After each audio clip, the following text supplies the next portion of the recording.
बहनों और भाइयों, मेरे देशवासी बहनों और भाइयों, साथी नागरिकों, बहनों और भाइयों, बहनों, भाइयों और मेरे देश के प्यारे बच्चों, संग्रहालय की गलियारों से समृद्ध साहित्य।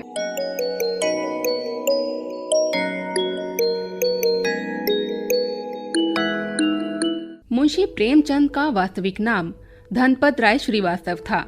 वो हिंदी के लोकप्रिय उपन्यासकार, कहानीकार एवं विचारक थे। प्रेमचंद जी पहले नवाब राय के नाम से लिखा करते थे। सोज़े वतन उनका पहला कहानी संग्रह था। जब ब्रिटिश सरकार ने उनके घर पर छापा मारकर सोज़े वतन की लगभग 500 प्रतियां जला दी, तो उन्होंने भागकर अपनी जान बचाई और अपना तखल्लुस नवाब राय से बदलकर प्रेमचंद कर दिया। मुंशी प्रेमचंद की प्रमुख कृतियां हैं सेवा सदन, निर्मला, प्रतिज्ञा, कफन, गोदान और अन्य कहानी संग्रह। इसके अलावा उन्होंने हंस और मर्यादा पत्रिकाओं का संपादन भी किया। इनकी कई रचनाओं का अंग्रेजी और रशियन भाषा में अनुवाद हुआ। उन्हें उपन्यास सम्राट भी कहा जाता है। उपन्यासों के साथ प्रेमचंद की कहानियों का सिलसिला भी चलता रहा। उनकी पहली उर्दू कहानी दुनिया का सबसे अनमोल रतन कानपुर से प्रकाशित होने वाली जमाना नामक पत्रिका में 1907 में छपी थी।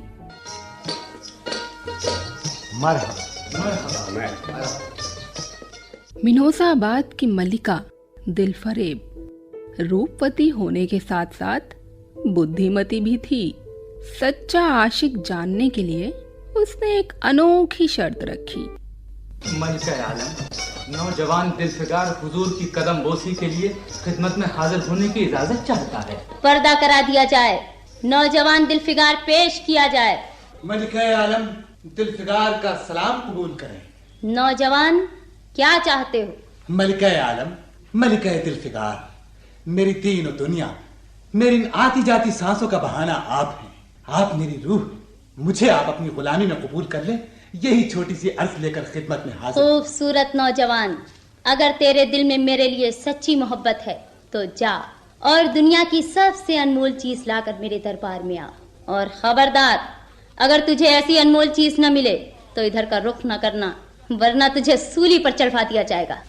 दिल फरेब की शर्त सुनकर दिलफिगार चल पड़ता है अनमोल रतन की तलाश में। अपनी इस तलाश के खत्म होने पर वो फिर पहुंचता है दिल फरेब के दरबार में।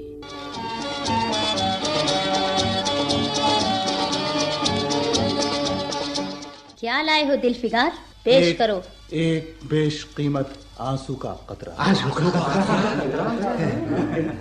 खामोश! आंसू मेरे खुशामदी दरबारियों के हंसने लायक सस्ती चीज नहीं। नौजवान, ये किसके आंसू का कतरा है? मलिका, ये काले चोर की आंख से टपका आंसू है। काले चोर का आंसू? जी हाँ मलिका आलम, एक रोज मैं फूलता भटकता एक मैदान में जा निकला।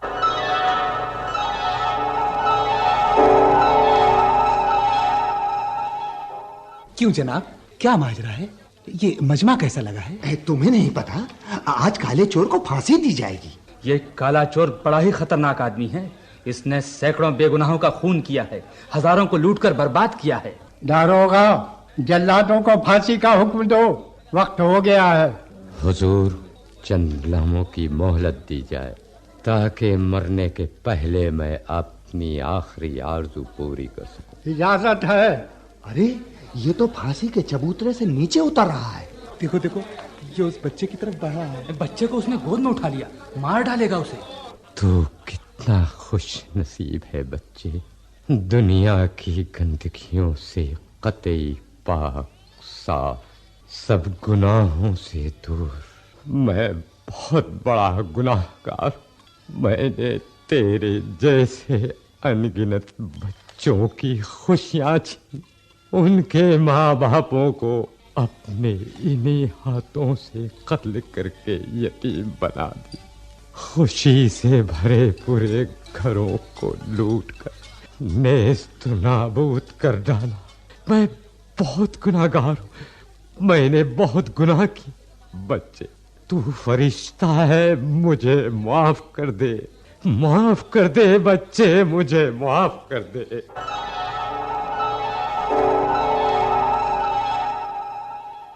काले चोर की जिंदगी का ये आखिरी और पहला लम्हा था जब उसके दिल में प्यार का समंदर लहराया और उसे अपने किए हुए गुनाहों पर मलाल हुआ था।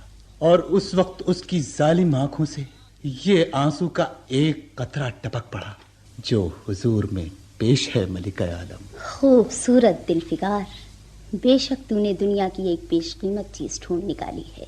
तेरी हिम्मत और तेरी सूझबूझ की दाद देती हूँ, मगर ये अनमोल चीज नहीं है। जा और एक बार फिर से कोशिश कर। काले चोर के आंसू भले ही वो अनमोल रतन साबित ना हुए हों जिसकी उम्मीद दिल फरेब को थी, लेकिन दिलफिगार की इस कोशिश से दिल फरेब का दिल जरूर नरम पड़ा और उसने उसे फिर से अनमोल रतन की तलाश के लिए कहा। दिल फरेब की बात सुनकर दिलफिगार फिर से चल पड़ता है उसी अनमोल रतन की तलाश में। कुछ दिनों बाद वो दोबारा पहुंचता है दिल फरेब के दरबार में। मलिका दिल फरेब की खिदमत में इस जानिसार आशिक़े खस्ता दम दिलफिगार का सलाम कबूल हो। इस बार कौन सा तोहफा लाए हो दिलफिगार? मलिका दिलफिगार, ये मुट्ठी भर राख आपको नजर करता हूँ। राख? ये कैसी राख है? आपके हुक्म की तामील की खातिर भटकते भटकते एक दिन अचानक मैंने देखा कि चंदन की चिता पर एक खूबसूरत जवान औरत 16 सिंगार किए बैठी है और उसकी गोद में उसके मुर्दा आदमी का सर रखा। यकायक चता में से खुद ब खुद एक लपट उठी और उस औरत का चेहरा एक अनोखी चमक से दमकने लगा। चता से लपटे निकली और उसके गले से लिपट गई और देखते ही देखते वो फूल सी औरत सच्ची मोहब्बत की खातिर जलकर राख हो गई। मलिका, ये पाक राख उसी मोहब्बत की पुजारन की है। दिलफिगार, मैं तहे दिल से तेरी एहसानमंद हूँ कि तूने ऐसा नायाब तोहफा मुझे दिया, मगर मुझे पक्का यकीन है कि दुनिया में कोई इससे भी ज्यादा अनमोल चीज है। जा और इसे तलाश कर। मैं खुदा से दुआ करती हूँ कि तुझे वो कामयाब करे। अपने प्रेमी की लाश के साथ जलकर खाक हुई प्रेमिका की राख भी दिल फरेब के लिए वो अनमोल रत्न साबित नहीं हुई जिसकी उसे उम्मीद थी। एक बार फिर उसने दिलफिगार को अनमोल रत्न की तलाश में जाने को कहा। इस बार दिलफिगार की हिम्मत जवाब देने लगी और शायद वो हार मानकर अपनी जान भी दे देता, लेकिन एकाएक किसी की आवाज उसे सुनाई दी। ऐ नादान दिलफिगार, ये क्या बुज़दिलों जैसी हरकत कर रहा है? मर्द बन और हिम्मत नहार। पूरब की तरफ एक मुल्क है जिसका नाम हिंदुस्तान है, वहां जा, तेरी आरज़ू पूरी होगी।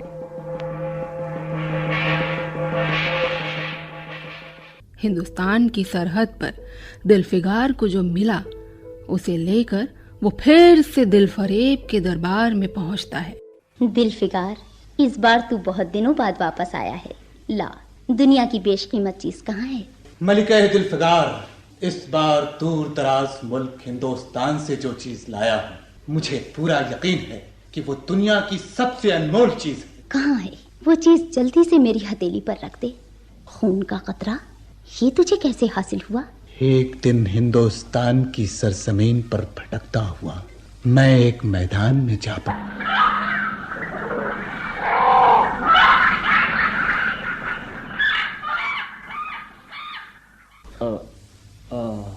या खुदा, ये मैं कहाँ आ गया? ये तो किसी जंग का मैदान लगता है। ओह, ये लंबा तड़ंगा जवां मर्द तो कोई बहादुर सूरमा मालूम देता है। ओह, सीने से खून का फव्वारा जारी है, मगर आबदार तलवार की मूठ अभी तक पंजे की गिरफ्त में है। ए जवां मर्द, तुम कौन हो? क्या तूने आज इस तलवार का जौहर नहीं देखा जो पूछता है मैं कौन हूँ? मैं अपनी माँ का बेटा और भारत का सपूत हूँ। मुसाफिर, आ इधर आ, मेरे खून से तर पहलू में बैठ जा। हमने अपनी तलवार के जौहर से हमलावर दुश्मन को बता दिया है कि हिंदुस्तानी अपने देश के लिए कितनी बहादुरी से जान न्यौछावर कर देता है।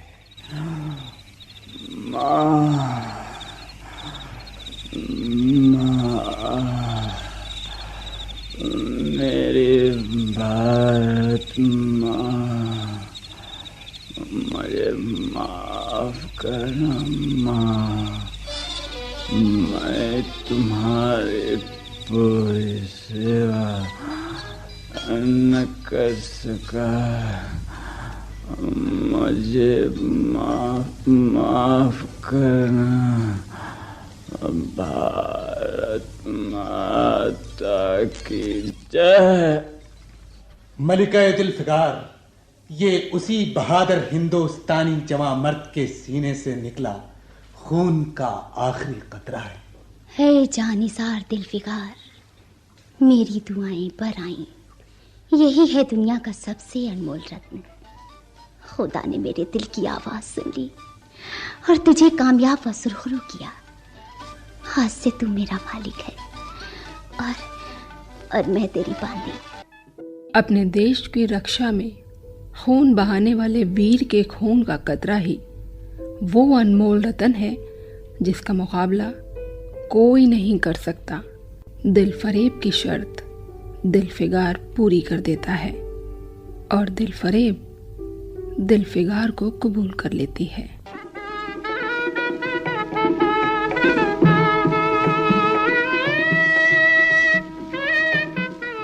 मुंशी प्रेमचंद के साहित्य की खास बात सहज और सरल भाषा का होना था। हिंदी कहानी और उपन्यास के क्षेत्र में 1918 से 1936 तक के कालखंड को प्रेमचंद युग कहा जाता है। मरणोपरांत उनकी कहानियां मानसरोवर नाम से 8 खंडों में प्रकाशित हुईं। उपन्यास और कहानी के अतिरिक्त वैचारिक निबंध, संपादकीय पत्र के रूप में भी उनका विपुल लेखन उपलब्ध है।